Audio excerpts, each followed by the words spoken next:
sold out questa sera. Mi fa piacere che Ville Giardini anche quest'anno ha scelto di venire a Corbola ed ha scelto con una stella, diciamo, del nostro firmamento nazionale, una importante un'importante attrice di teatro, un'importante scrittrice, e mi fa piacere che molti di voi abbiano in qualche maniera accettato di passare con noi questa lieta serata.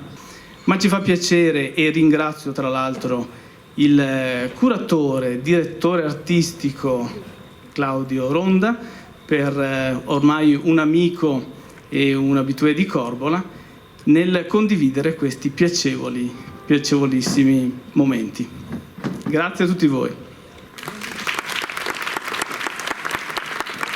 Buonasera a tutti e benvenuti a Tra Ville Giardini, il palcoscenico estivo della provincia di Rovigo. Ci sono 15 ottimi motivi per venire a tutti gli appuntamenti, per scoprire le storie dei nostri autori, tutte le storie che ci possono raccontare, le loro esperienze artistiche, come quella di stasera. E Tra Ville Giardini è promossa dalla provincia di Rovigo, sostenuta dalla Regione del Veneto e dalla Fondazione Cassa di Risparmio di Padova Rovigo e dai 15 comuni che fanno la rete dei comuni di Tra Ville Giardini, e organizzata da Ente Rovigo Festival. Quello di questa sera è un appuntamento molto interessante col teatro ed è un incontro con il libro più conosciuto al mondo, Pinocchio, che compie 140 anni e, come tutti i capolavori, hanno sempre qualcosa da dirci e da insegnarci, soprattutto quando si parla di verità. Bene, questa sera quindi, con un reading tratto dal romanzo Le avventure di Pinocchio di Lella Costa e di Gabriele Vacis, abbiamo il grandissimo piacere di presentare sul palcoscenico di Tra Ville Giardini una delle più grandi attrici del nostro panorama teatrale. Signore e signori, Lella Costa.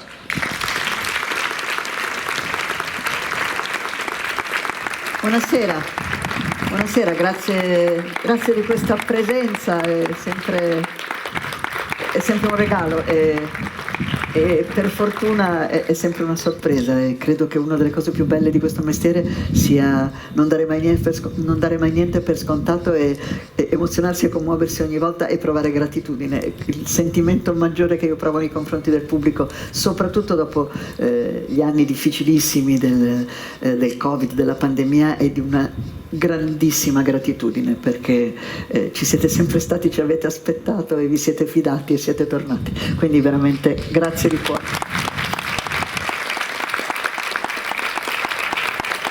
Mi piace molto lavorare sui classici e Pinocchio è indubbiamente un classico, è uno di quei libri di cui sicuramente tutti sappiamo qualcosa per averlo letto, perché ce l'hanno letto da bambini, perché abbiamo visto il film, abbiamo visto sceneggiati televisivi, abbiamo visto più film, abbiamo visto il cartone di Walt Disney. Però perché è un classico? Perché contiene alcune cose che in qualche modo ci raccontano ancora intanto dei pezzi di Italia, dei pezzi di un modo di fare una coscienza anche del nostro paese, e poi perché la lingua di Carlo Lorenzini in Arte con l'Odia è una lingua meravigliosa.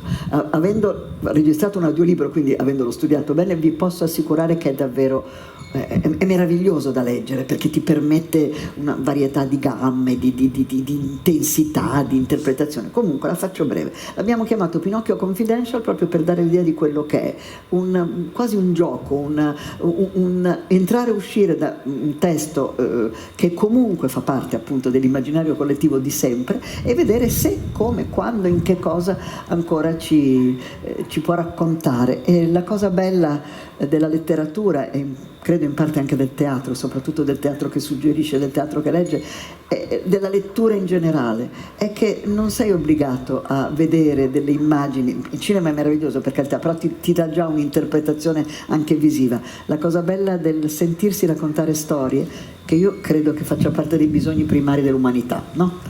Già nelle grotte si facevano i disegni, perché la vita non basta viverla, bisogna che qualcuno si assuma l'onore e l'onere di comporla in racconto. Ecco, questa cosa ti permette di vedere quello che tu hai dentro, quello che tu hai sognato, quello che tu hai immaginato.